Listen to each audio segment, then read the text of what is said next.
Latitude Media, podcast at the frontier of climate technology. One of our earliest molds that we made, the release compound, was PAM, the spray from your kitchen. That was a problem because when we turned that one on, the PAM released some smoke, and my co-founder, his wife, said, "You only get to smoke the house once." I will say you've officially checked the box of real innovator, because I don't think unless you've set a fire in your own garage of some sort / produce a large amount of smoke, you can really count that. So well done. The second time the fire department came to Pete's house, it was not his fault. There was a neighbor who had run into a fire hydrant or something. In 2020, John O'Donnell and Pete von Behrens were holed up in Pete's garage, experimenting with ways to stack bricks for heat conductivity. Their goal was to figure out a way to use bricks as heat batteries in industrial processes. In theory, it's a simple concept. If you put a stone in your oven, you heat it up, you put it in your bed, it'll keep your feet warm all night. You stored electricity in an unrefined material that was literally dirt cheap. But in practice, it's more complicated. The challenge of heat batteries is moving the heat. And the other challenge in a heat battery is you must deliver heat at constant temperature. In Pete's garage, John and Pete were testing different ways to mold and configure bricks that would create narrow passages for air to move between the bricks. The air would then trap that heat and deliver it as steam. The very small air passages are instrumental to being able to deliver the same outlet temperature all the way through discharge. So how are you forming those things? And if you're making thin structures with some sort of mold, can you pull the mold out before you use the brick? This is where the PAM came in. They sprayed the mold with it, hoping it would make it easier to remove from the brick. But if you've ever sprayed a skillet with this stuff and forgot to turn off the burner, you know what happened next. The PAM left behind a residue that created a lot of smoke when they heated the bricks. In fact, there was so much smoke that a neighbor decided to call the fire department. We've gone down paths where we don't reuse release compound today. Let me just say it that way.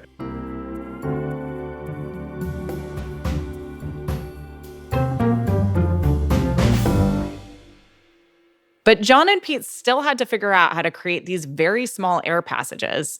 2 years later, they would have a solution, and they took it to their first industrial customer, where there was very little room for error.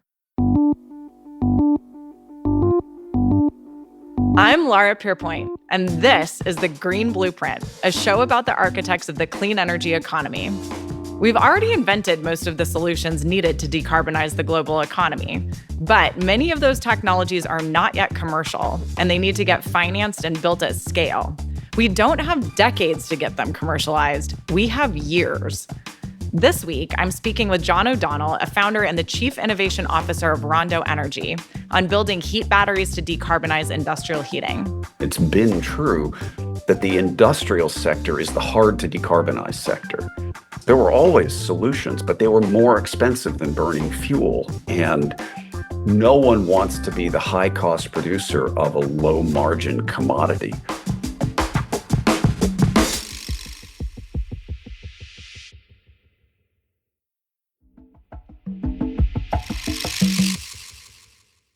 Today, producing heat for industrial processes is very dirty. A quarter of all the fuel we burn in the world is for industrial heat.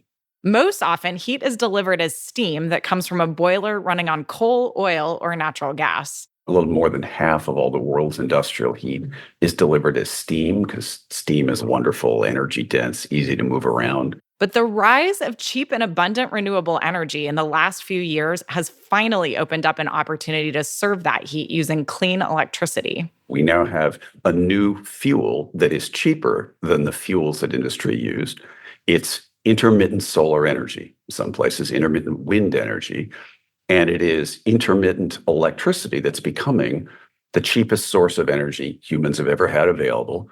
We have now entered this world where, on a primary energy basis, you can have electricity at a lower cost than burning fuel. So John and Pete decided that they would build heat batteries that turn renewable electricity into steam. And in 2020, they founded Rondo Energy. Their technology is actually based on a process developed in the 19th century. Back in the 1850s, a coal-saving invention was devised that stored heat in brick at a 1500 C, capturing heat from the furnace and delivering it back to the inlet air. We found a way to use that material in combination with the same electrical heating elements in your toaster.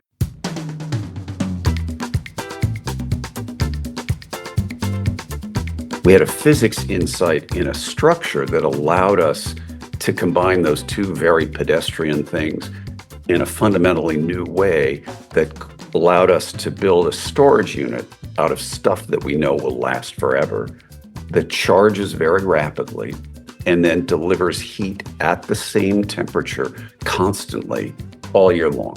And those are the premises that you need for a heat battery. And we build industrial-sized units. We build units that are approximately the same size as the coal and oil and gas-fired boilers and furnaces that we're replacing. By 2022, John and Pete had figured out how to build the battery structure itself, and they had deployed a couple of batteries at a small scale. This included a 40 kilowatt-hour project and a 200 kilowatt-hour project. Finally, they were ready to go bigger. So they approached a longtime partner, Calgren Renewable Fuels, about building a 2 megawatt-hour battery in their facility in Pixley, California. Calgren produces ethanol and biogas using corn and cow manure from local farms, and both processes are very energy intensive. We started exploring with them quite some time ago how to use renewable energy as the source of energy to drive all that distillation, to drive the whole refinery. And in fact, to do cogeneration of heat and power to replace all of the purchased grid electricity and purchased fuel. And when we started Rondo, we had a good understanding of what the problem was. In fact, I had failed previously to come up with something that Calgren found acceptable using concentrating solar technologies. Unlike previous attempts to use concentrated solar and thermal storage, the heat batteries could actually produce steam the same way that Calgren's existing gas-powered boilers do. John and Pete thought the familiarity of the process would make it easier to sell.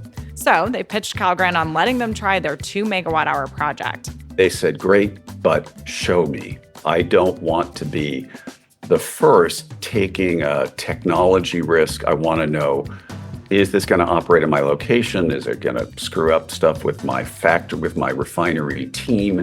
So one way or another, we'd like you to show us. And that's what they set out to do. I talked with John about how they designed bigger bricks, secured commercial scale manufacturing, and what happened once they started stacking the bricks at Calgren's facility. It turns out designing and manufacturing bigger batteries was just half the battle. So you've built a 40 kilowatt hour project. You've built a 200 kilowatt hour project. You know that you need to build this 2 megawatt hour project. But as you said yourself, Calgren is saying, show me. They don't want to be the guinea pig. They want to be the one who's using something that is well proven. And yet you're coming to them and saying, I need to build this as a proof point to get to something bigger. And I'm going to be trying some new things here. So how did that relationship work? It sounds like you'd known them for a while. How did you talk to them about the degree to which this was already something that like you knew how to do versus this is something where you're really proving out some new pieces of the technology? Step one, this was a pilot for the full-size installation will be about 600 megawatt hours. And again, they recognize, look, that's too big a step.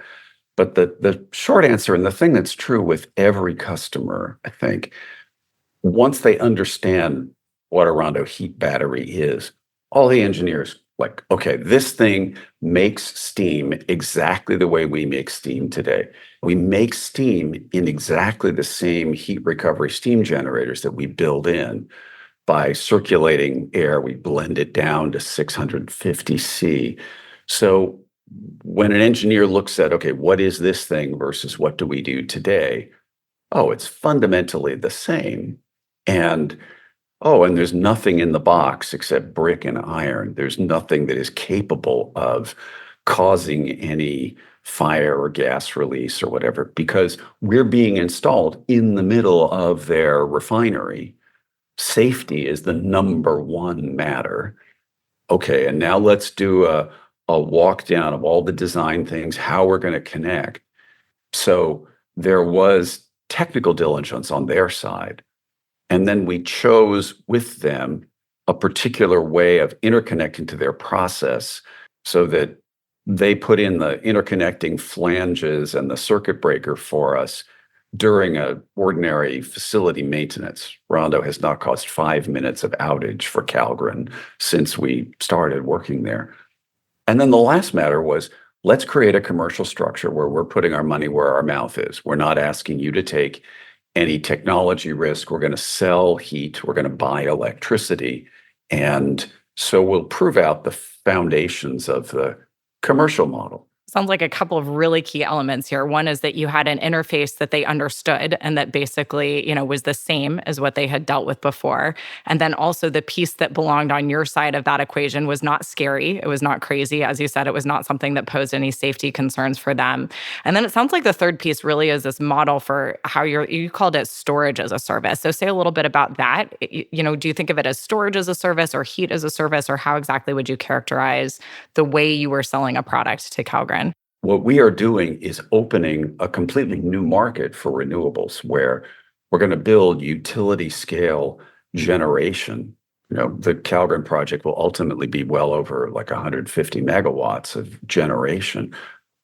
But it may not be sensible to finance that generation at the same finance rates that a much newer technology, a juvenile technology, needs. And so separating out storage as a service with its own financing package from the electricity can be beneficial. Now, we have utilities that we're working with at scale in Europe who are combining these things to offer heat as a service to a customer. But of course, when we offer heat as a service, that is, what's the input electricity cost? What's the storage cost? And we're seeing enormous creativity among European utilities in bringing the power trading desk and the utility scale team and local construction teams together to come up with an electricity product that they're going to internally roll into a heat as a service product. But from our standpoint, there's really not a lot of value in Rondo structuring solar or wind projects. There are others who are better at that than we are. But our structuring and dealing with all of the matters of offering storage as a service, among other things, is maturing our team to be able to work in depth with others who want to offer storage as a service.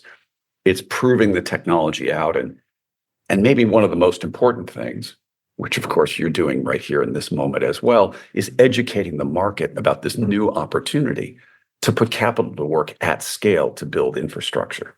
Well, let's jump into this, because the next step, of course, you've got agreement. So how do you finance this thing? And let's actually start with Calgren's piece in that, because presumably they're offering to pay you for the heat that you're providing in this particular facility, or I should say for the storage as a service. What was the actual contract that you signed with them? How was that structured, in addition to whatever else they provided in terms of support and, as you say, the kind of physical interface? Because this one was the size that it was, we financed this on balance sheet. One of our board members says, look, it's easier to raise $3 billion than to raise $300 million. Get to work on the full-size project. And that's true from a projects to finance standpoint. If you want the A team of the bankers, it's got to be worth their while. They got to be putting money to work. Small projects, unless they're part of a big project portfolio, are very difficult to finance as infrastructure. And the other matter is, look, this is the first commercial one that we're doing. No one's going to want to do it. So we did that. First of all, we did that on balance sheet. And then second, because it was on balance sheet, one of the biggest issues in our particular business is, you might call it fear or volatility. When someone signs a power purchase agreement for solar electricity or electricity as a service, including a battery, they have a fairly good expectation that no matter what happens, electricity rates always go up. Whereas if I'm replacing combustion of fossil fuel, during my career in solar and renewables, I've seen natural gas be $14 a million BTU and $60 a million BTU in Europe, and I've seen it be $1.80.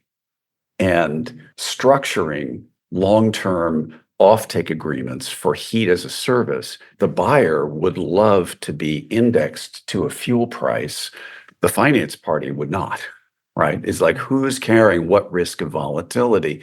And one often winds up pricing against a fear of floor price of where fossil fuels might be versus pricing against an expected value. Here, just for simplicity, because it was on balance sheet, we said, fine, we will sell you heat at a discount to whatever the then gas price is. So you've got an offtake agreement. You've got a plan to finance this on balance sheet through money that you're going to raise yourselves. And now you're starting to get into construction. One of the first decisions that you are facing, you mentioned this earlier, is about the size of the bricks that you're going to use. So can you say a little bit about what the challenge was there and the decision that you had to make? We had a structure, but we were implementing that structure with individual cast bricks that each weighed like 50 kilograms. But then we realized we store a little bit more energy per kilogram than a typical lithium-ion battery pack in brick, but we're going to build 100 megawatt hours. It's a lot of kilograms. And a 50 kilogram brick is almost perfectly the wrong size. It takes two people to handle it, and there are a lot of them. So to the extent that we could make larger single bricks, we could reduce crane operations or people hours building these things. And we have a trade-off of manufacturability and yield and construction labor building the thing. And we know that eventually we want to be using much larger things. We eventually want to pick up multiple tons with a single crane lift or lift as we're putting these things together. We also have tooling to choose. Are we going to use forklifts or telehandlers or hydraulic cranes, or how are we actually going to be constructing these? And we made a decision that said,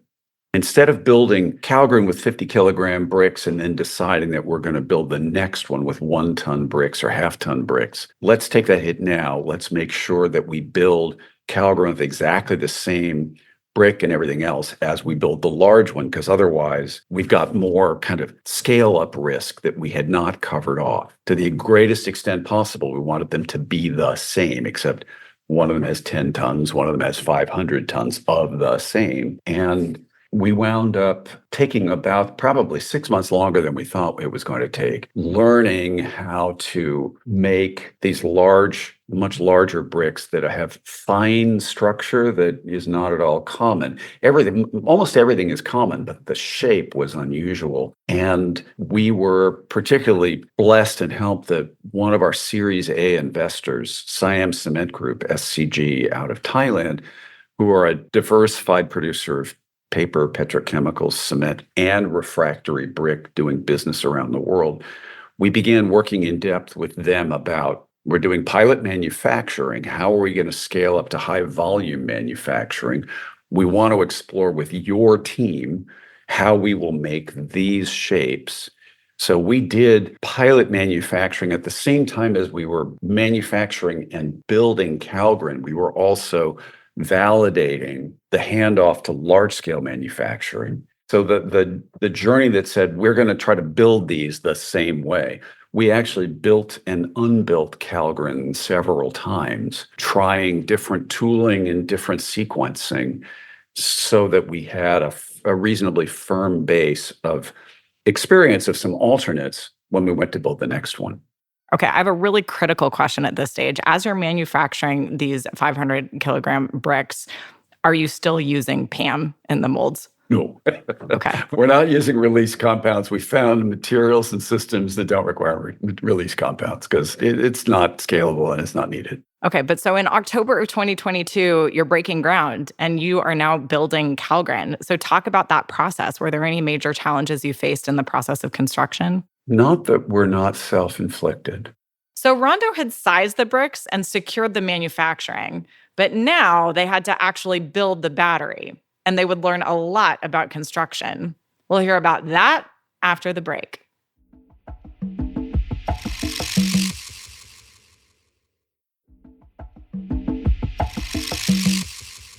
We learned lessons that had to do with, well, okay, let's look at tooling and handling that a different way because we're not getting, things to assemble the right way. Oh, there's some manufacturing tolerances in the brick that we need to be looking at. And when I say self-inflicted, we were in this first unit accepting not hitting tolerances in our own manufacturing of the brick, mechanical dimension tolerances that we had established were the manufacturing tolerances. because we were in hindsight, like, we're going to build it even though the brick is slightly out of spec, and we learned some of the reasons why the tolerances mattered. And so also, as you're undergoing construction here, you actually worked with an engineering, procurement, and construction firm. So tell me about that decision versus deciding to serve as your own EPC. In these early projects, we are prime. We are the prime EPC. And in the set of projects that are in contract now, we have projects where we are not the prime EPC, where we are a component supplier. We have projects where we have a single sort of master subcontractor, a single master contractor. We have other projects where we are doing more managing separate trades. And I know the answer, it depends, isn't a very satisfactory one. But I will say, I think a lot of what Pete and I lived through in our previous company, where building a series of things that went from rooftop to something that fit in an office to something that was 200 kilowatts to 7 megawatts to all the 200 megawatts, and building things, 500 miles from town in the desert in Oman. We learned an awful lot about contracting strategies, and especially about learning, both on the manufacturing side and on the execution side. It is critical with novel technologies to be learning. Pete, in several companies previously, recognized it's important not to automate manufacturing processes too early, because you may lock yourself into a design that you didn't like, and now you've made it hugely expensive to change that. Similarly, thinking that you're going to give a completely cooked book of IKEA instructions and someone else is just going to do it without your supervision, you're going to get there.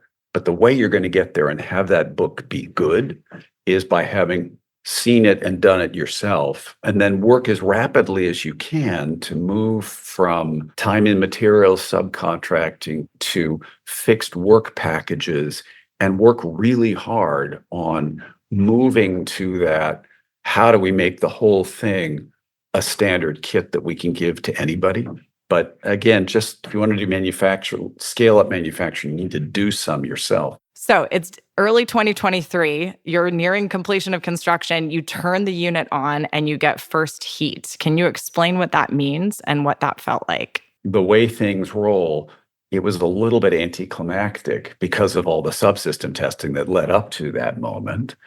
It's not like launching a rocket. This is a really Probably that's a good thing. Simple thing. Yeah, well, I suppose that's right. Yes. And I will say that within about 3 days, there was a real moment of triumph, because one of the things that we did not mention earlier that was critical about this system was validating the computational models of what goes on inside, and seeing the observed set of temperatures within the system as we charged and discharged it. One of the members of our design team in his last job was working on Mach 6 hypersonic missiles, computational fluid dynamics.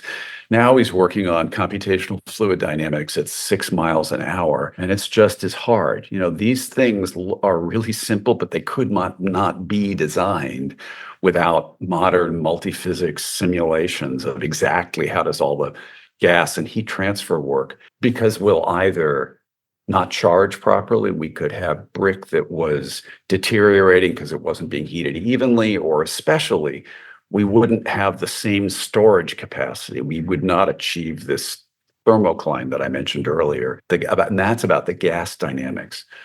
3 or 4 days after we turned Calgren on, CTO was distributing this picture that, again, it doesn't look like much, but it's a picture of temperature sensors, thermocouple measurements, and what the computational model said. And the fact that those matched was just a wonderful moment. I was going to say, these are the moments we live for in climate. They're the moments where the graphs show exactly what we're expecting, or ideally something better. So I'm with you on this. That's exciting. Yeah, we were actually slightly above our planned storage capacity because we had sort of haircut that a little bit. That's very cool. Was that just because you were being conservative on your models, or was there a reason that there was actual upside there? Well, actually, way back at the beginning, when we were doing modeling. We didn't have enough computer power to do all the multiphysics stuff, and we had taken some shortcuts in modeling, and we built the early prototypes that were better than with the models. And it took a while to figure out, oh, we have to run this other stuff that makes the model run 100 times slower. Okay, now we get match. We had sorted that out. So I think it had to do with assumptions about exactly what are the sizes of the air passages, what is the average yield of those that affects the temperature distribution as you discharge the core. We did slightly better in storage capacity. I can't even remember why. There was a mix of several reasons, and the biggest piece was that we had been a little bit conservative. And what's the state of the project now? How are things going? The unit's been in relatively continuous operation, but it's taught us a bunch of other lessons too. When we started the conversation, we heard, okay, we turn off the refinery once or twice a year for overhauls. Other than that, it's all dead level temperatures, flow rates, nothing changes. So, okay, here's how we're going to operate. None of those things were true. And there was one element of this particular unit that required manual intervention to start it up. There's an emergency safety thing, and we required someone to go physically there and pull a rope to enable the unit to start up. And we thought, oh, it's going to do that twice a year. There have been dozens and dozens of times that we needed to have somebody there. So there were lots of lessons about, oh, look, in a real world refinery, all kinds of things. And yes, there's a nominal operating condition, but we have now exercised the whole box of temperatures and emergency and non-emergency shutdowns. That's also been quite valuable. The other matter is it's been a place for independent engineers, owners, engineers of customers, and an IE that we engaged to go look at a real operating unit, look at its operating history. And obviously, it's a pretty boring thing to look at a box, but it's also a pretty riveting thing that it's not PowerPoint. And let's look at the control system and let's look at the archive of all the measurements.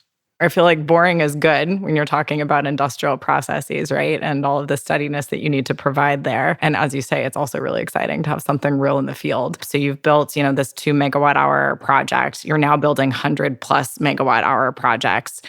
Are you maintaining pretty much all the same technical specifications around the bricks and some of the basic elements of the plant? Is there anything new that you're putting into place with respect to materials or construction processes or anything? How are you thinking about this next scale-up step? There are no changes in the materials. The materials that we used in making these first things are the materials that we're using in all the current things. And one of our independent engineers said, look, you're using stuff that's 10 times stronger than it needs to be. That's on purpose. There will be a period where we're doing value engineering and bringing things down, but being conservative so that anything that we had not anticipated, there's a big, very large safety factor, is part of the current design philosophy. There are things we learned, as I mentioned earlier, about tolerances and how to design around and create greater flexibility for tolerances, that there were some improvements. Those were particularly not the brick, but there's a system by which the electrical heaters are suspended in space with ceramic, they call it kiln furniture. There's ceramic supports. And there were several iterations to make it easier to install and make them more reliable and make them more manufacturable. So there have been things, lots of small component things. And then the 100 megawatt hour units are a different system design. They're made of more of the same brick, but everything about airflow ducts and boilers and all those things are different. So there are system design things that, the system around the thermal core, and there's a lot more of the thermal core, but deliberately the bricks, the heating elements are the same. There's just more. Well, I'm really excited to see what happens over your next couple of projects and hopefully to have you back on the show to talk about how they go in maybe another year or two. But in the meantime, let's talk about this for the community. Are there any decisions related to building your first projects that you might have made differently knowing what you know now? It's easy to say that we would have probably raised more money earlier and tried to build a larger engineering team earlier, some of these challenges in just the system level engineering, the product level, were larger than we expected. We had expected to outsource more that we ultimately wound up insourcing, particularly in structural engineering and some of the product mechanical design engineering. What we are doing is very, very similar to what industry does today. But for many of the industrial partners that we work with, they're really good at doing the same thing again and again. But the amount of change that we wanted, actually, we had to get much more deeply involved in outside things like boilers and electrical controls that we had expected they'll be able to handle all of that. I mean, there are some point things like that, but I think broadly the raise more money than you think you're going to need and expect it to take longer than you think it's going to take. I've done 6 startups. That lesson has been the same in every single one of those. So. Yeah, that sounds about right. Okay, last question. If I could wire $100 million into Rondo's bank account tomorrow, what would you do with it? Right now, we are building out the execution organization to deliver these projects in Texas and Kentucky and Denmark and Germany and Siberia and Southeast Asia and California, and growing that team and also completing the contracting on the set of teams that the execution side and, in fact, growing the engineering team even further. Those are the top priorities. And as it happens, we are raising money right now specifically for those purposes. John, thank you so much. This has been a great conversation. Really love that we've gone from cooking oils to ways that you're revolutionizing industrial heat and energy. This has been really, really great to hear, and I think really informative for our listeners. So thank you for joining us here. Yeah, thank you so much. No one else has brought me back to that moment. I mean, the look forward, nothing can go to this speed and this scale, right? This is just this giant opportunity. The things line up. And yeah, it wasn't always clear right at the beginning whether that would be true or not. Thank you so much. John O'Donnell is a founder and the Chief Innovation Officer of Rondo Energy. The Green Blueprint is produced by Latitude Media in partnership with Trellis Climate. The show is hosted by me, Laura Pierpoint. Our producers are Aaron Hardick and Daniel Waldorf. Ann Bailey is our senior editor. Sean Marquand is our technical director. Stephen Lacey is our executive editor. If you'd like to suggest topics or guests for the show, send an email to editorial@latitudemedia.com. You can listen to The Green Blueprint at latitudemedia.com or subscribe wherever you get your podcasts. And if you have a fellow clean energy or climate tech traveler who would benefit from the insights in this show, send them a link. This is The Green Blueprint, a show about the architects of the clean energy economy.